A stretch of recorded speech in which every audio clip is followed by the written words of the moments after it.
ಒಂದು ಮೊನ್ನೆ ನಡೆದಂಥ ದೇಶದಲ್ಲಿ ನಡೆದಂಥ 5 ರಾಜ್ಯದ ಚುನಾವಣೆಗಳು, ಕರ್ನಾಟಕ ರಾಜ್ಯದಲ್ಲಿ ನಡೆದಂಥ 2 ವಿಧಾನಸಭೆ ಉಪಚುನಾವಣೆಗಳು, ಇದೆಲ್ಲ ನೋಡಿದಾಗ ದೇಶದ ಜನ ಯಾವ ದಿಕ್ಕಲ್ಲಿದ್ದಾರೆ ತುಂಬ ಸ್ಪಷ್ಟವಾಗಿ ಕಾಣ್ತಾ ಇದೆ. ಪಶ್ಚಿಮ ಬಂಗಾಳ, ಅಸ್ಸಾಂ, ಪುದುಚೇರಿ ಒಂದು ರೀತಿಯ ಉತ್ತರ ಭಾರತ ಇರ್ಬೋದು, ದಕ್ಷಿಣ ಭಾರತ ಇರ್ಬೋದು, ರಾಷ್ಟ್ರೀಯ ವಿಚಾರಗಳಿಗೆ, ಹಿಂದುತ್ವಕ್ಕೆ ಹೆಚ್ಚಿನ ಬೆಂಬಲವನ್ನು ಈ ದೇಶದ ಜನ ಕೊಡ್ತಾ ಇದ್ದಾರೆ ಅಂತ ತುಂಬ ಸ್ಪಷ್ಟವಾಗಿ ಕಾಣುತ್ತೆ. ಸ್ವಾಮಿ ವಿವೇಕಾನಂದರು ಇರ್ಬೋದು, ಡಾಕ್ಟರ್ ಶ್ಯಾಮಾ ಪ್ರಸಾದ್ ಮುಖರ್ಜಿ ಇರ್ಬೋದು, ಯಾವ ಸಿದ್ಧಾಂತಕ್ಕೋಸ್ಕರ ಪ್ರಯತ್ನ ನಡೆಸಿದ್ರೋ ಈ ದೇಶದಲ್ಲಿ, ಆ ಸಿದ್ಧಾಂತಕ್ಕೆ ಪಶ್ಚಿಮ ಬಂಗಾಳದಲ್ಲಿ ಬೆಲೆ ಸಿಗ್ತಲ್ಲ ಅಂತ ತುಂಬ ಸಂತೋಷ ಆಗ್ತಾ ಇದೆ.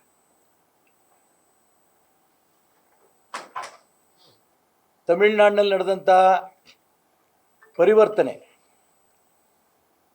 ಅನೇಕ ಭ್ರಷ್ಟಾಚಾರ, ಜೈಲಿಗೆ ಹೋಗಿ ಬಂದಂಥ ವ್ಯವಸ್ಥೆಗಳು, ಎಲ್ಲ ಧರ್ಮಕ್ಕೂ ಕೂಡ ನಾವು ಬೆಲೆ ಕೊಡ್ತೀವಿ ಅಂಥೇಳಿ ಹಿಂದೂ ಧರ್ಮಕ್ಕೆ ಸಾಕಷ್ಟು ಅನ್ಯಾಯ ಮಾಡ್ತಾ ಇದ್ದಂಥ ಸರ್ಕಾರ ತಮಿಳುನಾಡಲ್ಲಿ ಹೋಯಿತು.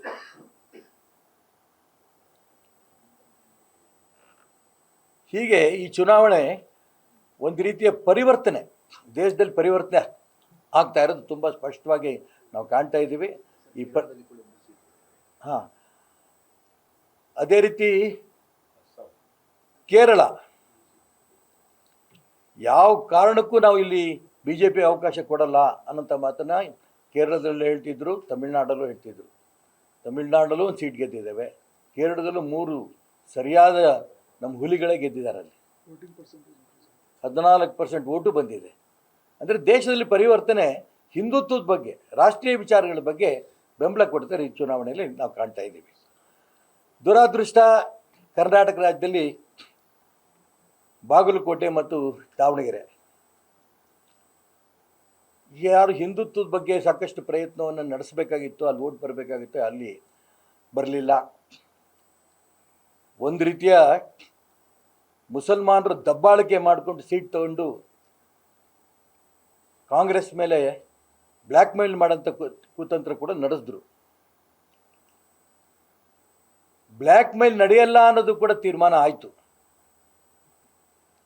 ಆದರೆ ಎರಡೂ ಕಡೆನೂ ಕೂಡ ಹಿಂದುತ್ವವಾದಿಗಳು ಗೆಲ್ಲಬೇಕಾಗಿತ್ತು, ಗೆಲ್ಲಿಲ್ವಲ್ಲ ಅಂತ ನೋವು ನನಗಿದೆ. ಬರೋಂಥ ದಿನದಲ್ಲಿ ಖಂಡಿತ ಕರ್ನಾಟಕ ರಾಜ್ಯದಲ್ಲೂ ಕೂಡ ಪರಿವರ್ತನೆ ಆಗುತ್ತೆ ಅನ್ನೋ ನಂಬಿಕೆ ನನಗೆ.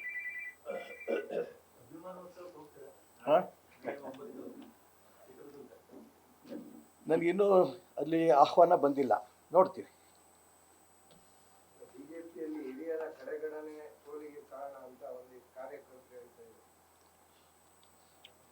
ಇಷ್ಟು ರಿಯಾಕ್ಷನ್ ಕೊಟ್ಟಿದ್ದೀನಿ, ಎಲ್ಲದಕ್ಕೂ ಉತ್ತರ ಕೊಡಬೇಕು ಅಂತ ಏನಿಲ್ಲ.